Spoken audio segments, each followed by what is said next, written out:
God, I love that every single topic we have to deal with now has to be put through the frame of Israel-Palestine. Isn't that lovely? Isn't that great, guys? Don't you love it? How all of Western society is now pivoted on this random foreign war. Well, we have no problems of our own, so why not? Yeah, what else have we got to do? Which is why I have to speak about the fact that it won't stop in the cities. That, of course, comes to us. And every town and village, every country lane, every hedgerow will now be filled with posters of kidnapped children and Palestinian flags next to it. The things I got out of the city to avoid bullshit like this. I don't have anywhere further to go. Yeah. You don't have an Israel to run to, no. No. I mean, Wales, maybe. But then we've got to... Oh, as if that's going to last. Yeah, we're going to disestablish the Welsh, and then what? Disestablish ourselves. So there are like 3 times more or 5 times more immigrants in the country than there are Welshmen. Yeah. So, and that's good luck. I'd rather go back to bloody London than go to Wales. And this is what I'm talking about. Should we Wales take, is nice. Wales is lovely. I'm not driving everywhere at 20 miles an hour. No. Well, there is that. But Yeah. But you are going to get older, though, and then you'll start enjoying it. Yeah. Look, you even got some grey hairs. You're going to get there. Talk to ChatGPT. Anyway, but let's play a game, shall we? Should we take the average day of a city dweller, local man? Yeah. He lives in London, of course, because he's the last Englishman in London. He must be a billionaire. There's no one else there who's that rich. So he lives in the centre of the city in Westminster. He's got a lovely house. So he wakes up and he reads his morning newspaper and reads this story, which is that the Met Police are apologising for having hired a terrorist sympathiser to advise them on Islamophobia. Can I just read one particular? I've not seen this before, but I'm scanning through this. This instance has highlighted past language and views expressed by Atiq Malik. What do you think Atiq Malik had to say? That appear anti-Semitic and contrary with our values. We will be immediately ceasing our relationship with Mr. Malik while we investigate. There we go. Well, do you remember that the Met Police said that we know full well which is a Hamas flag, which is a Taliban flag, which is a Al Qaeda flag, because we're being advised. The chap they were being advised by is this one. He is calling for the river to the sea. Palestine must be free. Are you going to bring up the little Muslim woman who's got the club? Giving she's evil stare, who was also a terrorist sympathizer. She was indeed. She believed that 9/11. Well, she had the Hassan position. So not everyone with the surname Malik is a wrong one. I've actually got somebody on my. No one's saying that. Yeah, so I've got somebody on my Brokenomics, which is coming out tomorrow, which and he's got the surname Malik. But all the same, you think you might want to do just an extra quick social media skim, just if you're pointing them to the police. This guy here calling for jihad, intifada, but who knows? Who knows? We don't do background checks at the police. So there, local man wakes up, reads that in his newspaper. We've got quotas to fulfill, Callum. Yeah, his local police force has hired a terrorist and have been found out, and they're like, oh, that was a mistake. We'll hire someone else. Mohammed Atta. I'm sure he's a good boy. Anyway, so he's got full confidence in his police force. So he walks outside to work and he meets the local chaps screaming Allahu Akbar. Whatever. It's a bit early, but time to head to work. So he heads off. He goes down to the local monument and sees people. Well, the monument having to be barricaded and having a police guard on it 24/7 because the new British, for some reason, don't respect the First and Second World War. They think we were on the wrong side of it. That is a lot of police, isn't it? Because normally you walk down Whitehall and there'd be like maybe 2 officers huddled away in the little hut thing outside Downing Street. And mostly empty. But yeah, that would be it. Anyway, he heads to the train station because he's got places to go. And here's the train station. As Nigel Farage says here, our nation and its values are being destroyed before our eyes, but what does he know? He doesn't live in London. So for those listening, this poor gent's journey through London has involved quite a bit of flags. Enrichment. Yeah. He's a lover of flags. A lot more just Palestinian flags than one might expect from England. So as he's walking through Liverpool Street, he's okay, well, I suppose I might do my bit as the last Englishman of London. I'll go and see the chaps with the poppies and give them a pound. Well, here they are. They're having a wonderful day, as you can see here. So that is basically the look of a puppy that's been shut in the cellar for months. I mean, it's just total despair. It's like, geez. Yeah. It's so people listening, it's 3 English people here who are sat at their little desk. They're very old, and they're selling Royal British Legion selling poppies. Yeah. Around them, a lot of people who wish that we were on the other side of the war. So not much to see eye to eye. People of diverse extraction. Yeah. Nazi supporters. Can we just do that at this point? I do wonder. Maybe. I mean, they do keep saying it. So mean, again, I don't want to get into the Palestine-Israel conflict itself, but when you meet Palestine supporters in the West, hey. But boomers are normally fairly oblivious to this sort of stuff. You got to wonder what's going through the mind of those three people as they're sat there at their little poppy desks, surrounded by this. Anyway, after he said hi to the locals and brought his pop, he then gets on the train. What do you want to guess is on the train with him? Well, it's more local gents.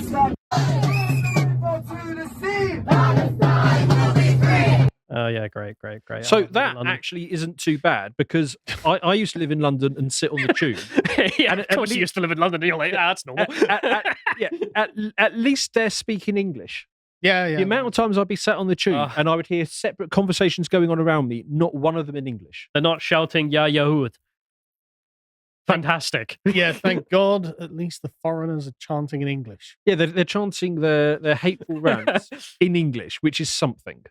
That's wonderful. Anyway, he gets off the train. It's time to go home, I think. That's enough excitement for the day.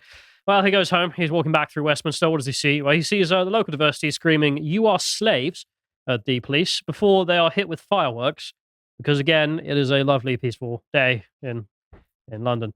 So my point in the last segment about separate policing standards, do you think if Tommy Robinson and a bunch of EDL supporters started showing stood up in front of the police and started throwing fireworks at the police, their response would be that? No, and look, they've all got orders to keep their bloody flat hats on. They're all holding their helmets. If that was a bunch of natives in front of them, those caps would be off, those hard helmets would be on, batons would be drawn. Look at the way their police was flinching when somebody comes at him.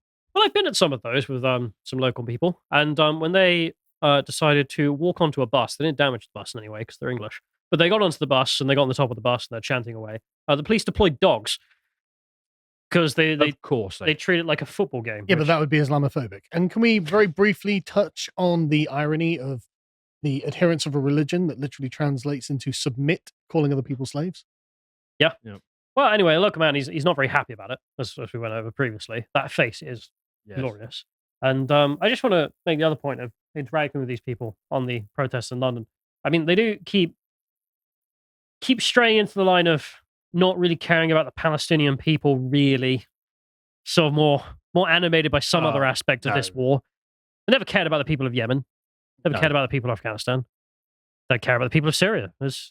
Even if Israel was wiped out tomorrow, and I don't know, say Egypt or Jordan just divided up Israel between them, they would just start killing the Palestinians and no one would care. Sure, but I mean the Western people, to get back to them. I mean, this guy turned up with a sign that said Hamas are terrorists at the rally. He was saying, I stand with the Palestinian people, but Hamas need to go. What a hot take that is. And for some reason, these people thought that Hamas are actually kind of cool and teared down the sign and beat him up. So the police had to escort him out because the breach of the peace is made by the peaceful man, not by the violent man. I mean, I don't know by what metric you would say that Hamas are not terrorists. They're not terrorists in Palestine.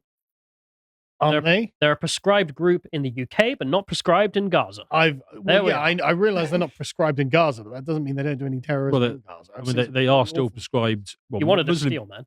That's very charitable, steal, man. Muslim Brotherhood is still a prescribed terrorist organization in most Arab countries, but not here. Hizb ut-Tahrir. Muslim Brotherhood is not a prescribed terrorist organization. They've got bank accounts here. Illegal here. Hizb ut-Tahrir. Nigel Farage is on the line, but the Muslim Brotherhood, they can bank here. Yeah. Hizb ut-Tahrir, Muslim Brotherhoods. Come on in, boys. Nigel. I just assumed that was a given. Oh, jeez. But they're celebrating everything, as you can see. This guy here decided to bring a sign that celebrates the breaking down of the fence to then go and kill the civilians. So, yeah. Any parachutes? But that's London. That's London. That's their problem. That's their bed that they have to lay in because of mass immigration. I just want to bring you up on that. Countryside. I just want to bring you up on that accent. That accent is dead now. Yeah, they are. Yeah. You ever notice when you go to America, the Americans will try and do a Cockney accent to make fun of you? And you're like, where does that exist? And you're like, oh, those are the people from London, right? And like, they're all dead. Yeah, that's the people from 100 years ago. Right, okay. They're literally ethnically cleansed. It's gone. Yes. Not there anymore.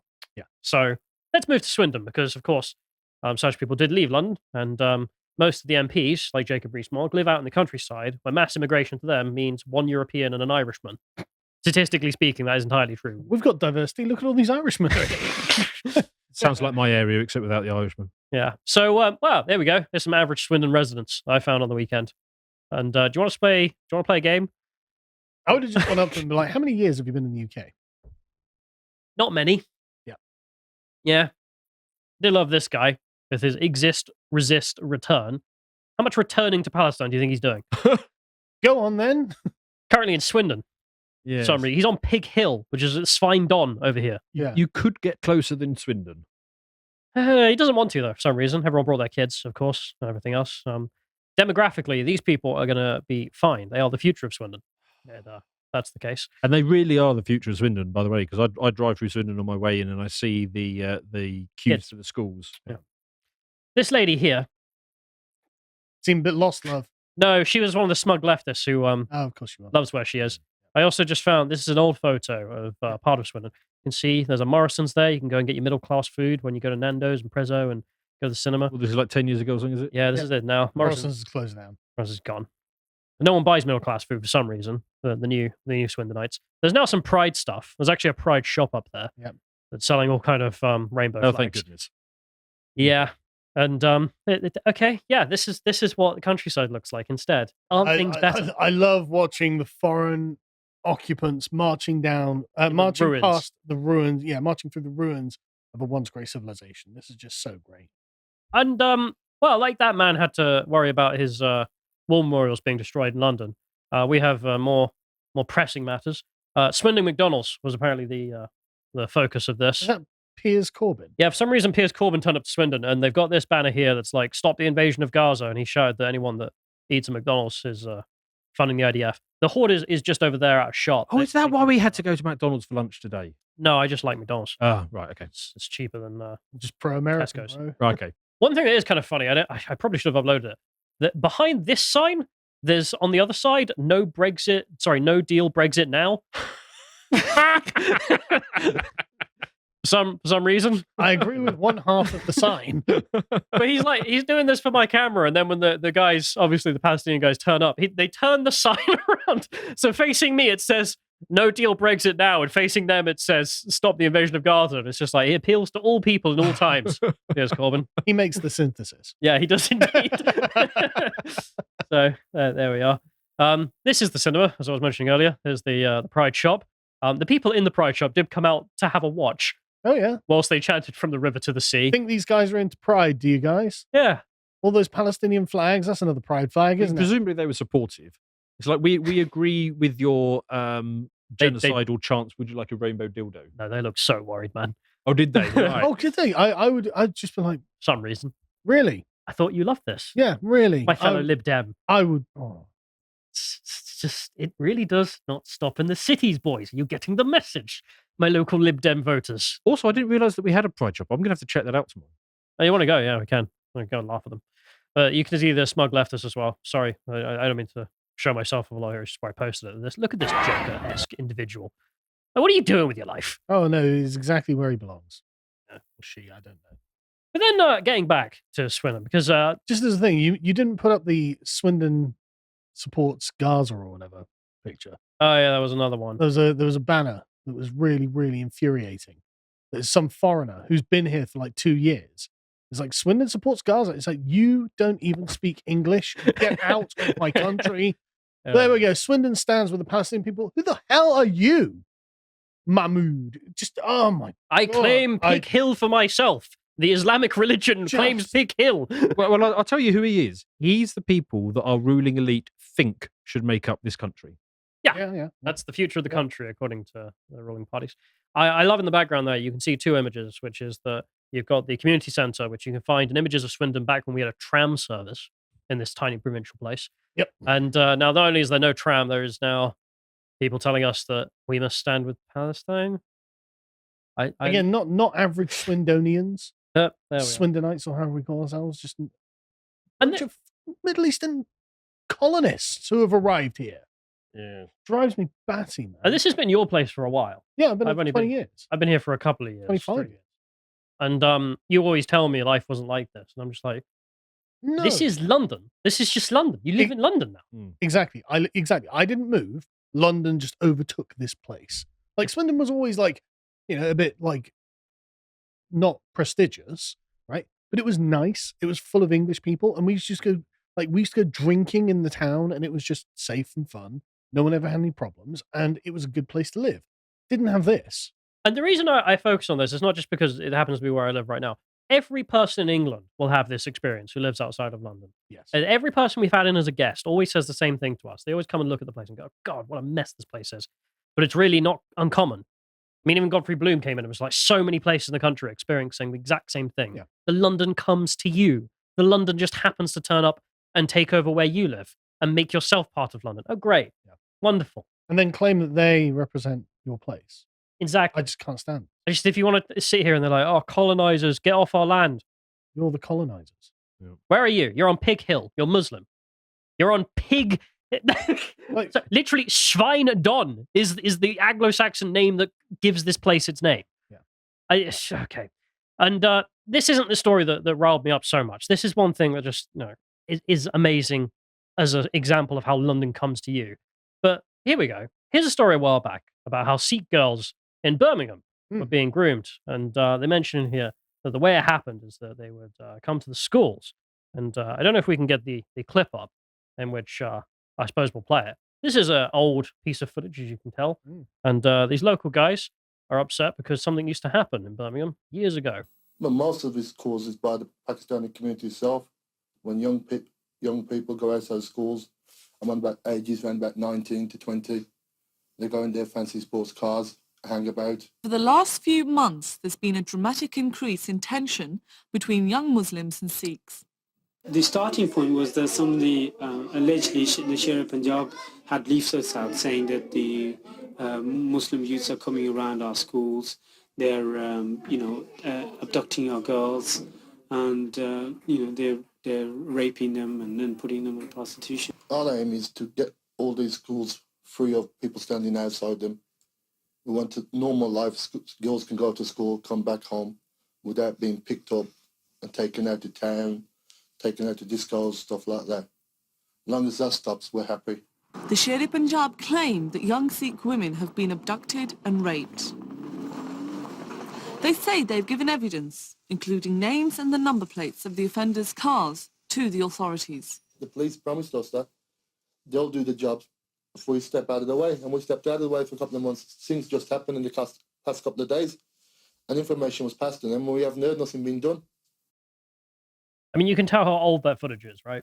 Yeah, it's got to be from like the 80s or 90s. And the whole situation, as you can see, Birmingham Live reporting in 2018 there, this has been happening. And I don't need to go into all the details of grooming. We've covered it before. But it's interesting to me that the Muslim gang started with the Sikh girls, probably on the assumption that the white British people would defend their own children. Yes, the police will surely come to the aid of the white British. Yeah, so we need a soft target. Let's go for the Sikh girls. Well, also, you're both from the Raj. Yeah, and also proximity. Yes, but after a while, they just realised, no, actually, the white natives are not going to defend even their own girls, so we just move on to them as well. The Sikhs just formed a closer knit community, as I understand it. Well, Sher Punjab, though, that's actually a vigilante gang who defend the schools. Yeah. Right. So there you are. That's years ago, for some reason. And obviously, this happens in the cities like Birmingham and whatnot, and you think, oh, Jesus Christ, that's awful, and something must be done. And there are inquiries, and there are reports written, and the headlines just keep coming of more and more people being convicted of something that must have been stopped, trust me. Wait, you're not saying that this is now happening in the rest of the country, are you? Well, I woke up to a new message, which is, as we can see, Swindon Advertiser, an outlet which attacked Carl relentlessly during our campaign trail because they have decided they're on the far left. And even they decided to report this here. They said, Swindon schools issue abduction warning as police probe launched. Oh, just the small matter of you drop your child off at school and then you go to pick them up to find, oh, so sorry, they were abducted during the day and they've been sold into sex slavery. Who is the suspect? Well, who are the suspects? They say here that St. Mary's Catholic Primary School, Ferndale Primary School, and the Fernbrook campus of EOTAS have all issued warnings to parents in recent days. Okay, they say this comes as female students in that area were allegedly approached by a man who attempted to speak to them with a view to possible abduction. Really, just a man, eh? Man. St. Mary's School sent a letter to all parents and guardians sharing a message that they had been sent to all the staff. The message read, I want to make everyone aware of the situation that has been occurring around Ferndale and EOTAS. We have been informed by the police that a group of Asian men are targeting children and are attempting to discuss religious beliefs with a view to possible abduction. Yes, Really? of course. Yeah. I want to discuss my religious beliefs. Somehow that involves me abducting you. With your students. A student at one of the schools was approached and has been reported. This has been informed this morning of the evidence, and that the group are operating in the area. They told the school, and the school told the police. Now, if this was a secondary school, still obviously massive cause for concern. Yeah. Why is a local average Asian man just turning up and discussing religious beliefs with the students? I want to remind you, this is all primary schools we're talking about here. Like this, Yes. this is it's So we're talking school for like children. 5 babies. to 8? Yeah. Or 5 to 7, something like that? Like we're talking about baby school.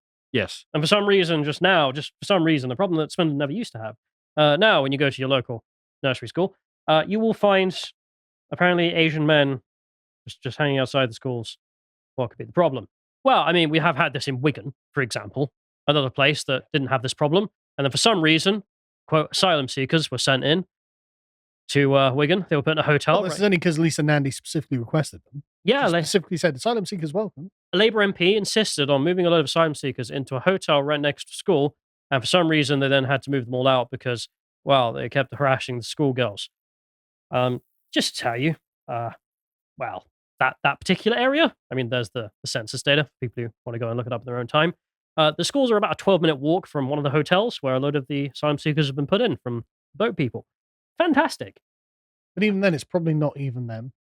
Even then, it's probably legal asylum immigrants. Maybe, but either way, that's an example where we had illegals doing it. But and of it's not course, lowering your risk factor by bringing in even more of them. No, not at all. But I think these will be legal immigrants. my point to demonstrate be, that yeah. is that in Birmingham it was legal and in Wigan it was illegal. So you get it from both sources. And I'll end this off just with the last piece of data, which is Wiltshire police have confirmed they are investigating a number of reported incidents of a man allegedly approaching female pupils outside Swindon schools. Remember, schools for babies. We're talking about primary schools, nurseries. Local man just approaches them to talk about religion, I'm sure. But you've got to wonder what it takes, because when they're raping your children, even if at that point you're not willing to stand up, this is why I just completely lost faith in this country. Cities. It came in two big blows. The first was the grooming gangs thing, and the second was the COVID lockdowns. How we didn't resist on either of those. But what is it going to take for people in this country if it's not your children being raped? I just cannot imagine what it's going to cause people to wake up to this shit.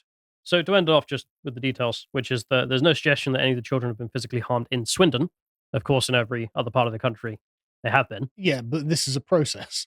That's why we call it grooming. Yes. This is the first step, and then I can't get over it. The London will come to you just seems to be a recurring pattern. And I want everyone who lives on the countryside to get that into their minds, because if there's nothing else that has made people wake up over the last couple of weekends and seeing how disjointed London is from the rest of the country, the fact that that is coming to every single town, even as provincial as Swindon. Yes, truly the Holy Land. For when I apply for a visa in England, where shall I go? Swindon. Not even people in England want to live in Swindon. Like, even this place turns up like this. used to be Okay. nice man. But even if it's this, it's literally going to be everywhere. Every village will end up becoming like this. Yes. That's It the kind of future if already nothing is. changes. It kind of already is. Like I went to Fishguard, somewhere. I mean, can you pull up Fishguard on a map? Because actually, I'm not sure whereabouts in Britain it is. It's somewhere in Wales, right? I got the honest data. Like somewhere in like North Wales, right? I don't know where it is. You can type in Fishguard there, Jack. I don't know if it's even going to come up because it might be too small for the data. Yeah, Oh no, there we we've go. got it. There we are. Right, there we go. All right, so there's All right. Fishguard, right? That has multiple Indian takeaways. How does a place like that? Is it where? How can you be in India and know where Fishguard is to open up a takeaway? Although actually the data isn't that bad there. It's not that bad, obviously, but look at where it is. Yeah. Like, how does Fishguard have a single immigrant in it? How do they know of the existence of Fishguard? Like, it's so ridiculous. It's like, okay, and it's tiny little thing. And I'm not saying they can't have an Indian takeaway or something. It's just like, this is happening and it will happen to the entire country. Yes. There's no getting around it. I just love the idea you're sat there in Punjab. It's like, my son, you have two choices. Move to the capital and make loads of money working in a major city, or move to Fishguard. He's like, of course, Fishguard. Yeah. I just don't know how they know it exists. Yeah. But Anyway, that's my point today, which is the London comes to you. It's the case that they won't stay in the cities. And we have nowhere to run to. and that was another thing. I was just a quick tangent. Like when the pro-Palestine march was going through London, there were lots of British Jewish people who were saying, I don't think I can live in Britain.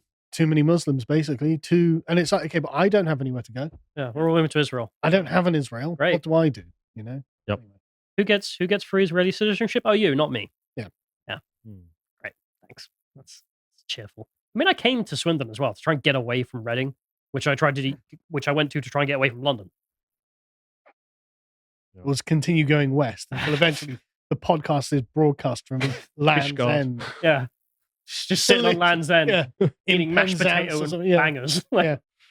If you appreciated that episode from the podcast of the Lotus Eaters, you can go to lotuseaters.com to get access to all the premium content that's on the site, such as the Epoch series, this episode on the Duke of Wellington Part 2. If you'd like to find out what else is being put out, you can follow on Twitter at lotuseaters_com on Twitter. Thank you and goodbye.